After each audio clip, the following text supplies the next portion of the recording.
رسول اللہ صلی اللہ علیہ وآلہ وسلم نے فرمایا، قیامت کے دن ایک بندے کو لایا جائے گا، باری تعالیٰ اس سے فرمائے گا، کیا میں نے تجھے کان، آنکھ، مال اور اولاد سے نہیں نوازا تھا، اور چوپایوں اور کھیتی کو تیرے تابع کر دیا تھا، اور قوم کا تجھے سردار بنا دیا تھا، جن سے بھرپور خدمت لیا کرتا تھا؟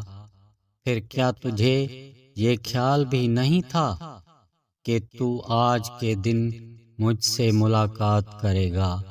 وہ عرض کرے گا، نہیں اللہ تعالی فرمائے گا، آج میں بھی تجھے بھول جاتا ہوں جیسے تو مجھے دنیا میں بھول گیا تھا۔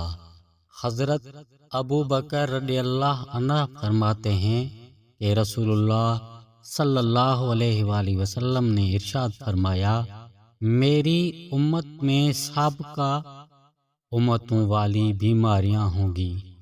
صحابہ کرام نے پوچھا، یا رسول اللہ صلی اللہ علیہ وآلہ وسلم، سابقہ امت والی بیماریاں کیا ہیں؟